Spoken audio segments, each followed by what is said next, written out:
So here you are sitting in jail, can't get out. November 23rd of that year, Doggystyle gets released. Do you know about it while you're in jail that album came out, or being in solitary, you're just cut off from the rest of the world? No, I didn't know about it. No. Then when I got bail and finally got out, then, that's when it all started hitting me. Okay. So like a time lapse. So here you are, Doggystyle comes out.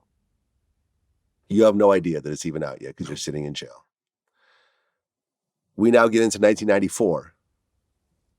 And you get out when in 1994? I don't remember. Sometime in the middle of the year. Yeah, got bail. Mm-hmm. Near the end of the year, Death Row releases the Murder Was the Case short film.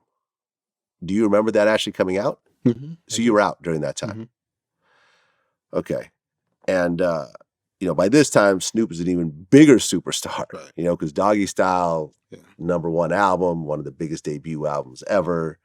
The Chronic was probably still sitting on the charts at that point.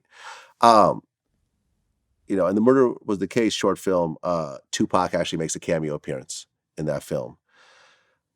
And then shortly after the short film comes out, then the Murder Was the Case soundtrack comes out with the song Murder Was the Case that they gave me. Now, from what I understand, that song was actually done, I guess it was a Daz song. It was Daz. Before the shooting ever happened. That was done before the shooting ever happened. But clearly the timing of it was being used to almost advertise this whole situation because the trial hasn't started yet. Yeah, true. Were you at all sort of annoyed by that here you are facing a murder trial and Snoop is making songs about a murder trial? Well, it wasn't that I was annoyed about it. It was just that, unfortunately, I know how business is, right? And I know how what the media plays into and and what sells. And it was unfortunate to me that, that at the time that all happened and came out during that time. I just you got to think about, really what happened. Somebody had died behind this. Yeah. And that's all I was thinking about, And to me, like I said, when Snoop went through that, in a sense, that unfortunately kind of validated what the public thought of him. Right. So that validated so that made record sales go, that made everything happen for him. So it tried to validate, it really validated a so-called, gangster life or whatever.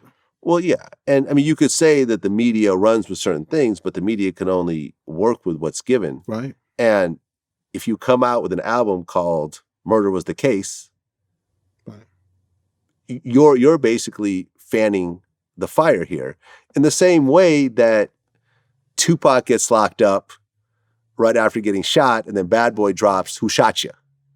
Mm-hmm. You know what I mean? But it's the same type of thing of trying to capitalize off the negative for record sales. No, but let me tell you, I mean, you're a hip hop historian. You ought to know you're the lyrics. So understand the song, right? And understand what the song was about, and understand how things are written fictitiously sometimes, and how things are real life, right? Yeah. And so with that song was a movie concept song. It wasn't really about actually something that really happened to him like that.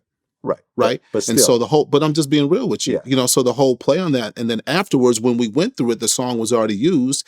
And then that's why he was making sure that, this is only my analogy of it, that he's saying, so look, I'm innocent, right? I'm innocent.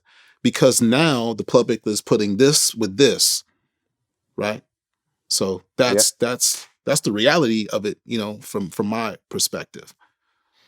Okay, and we'll get to that song later on because it does play somewhat of a role in this. Yeah.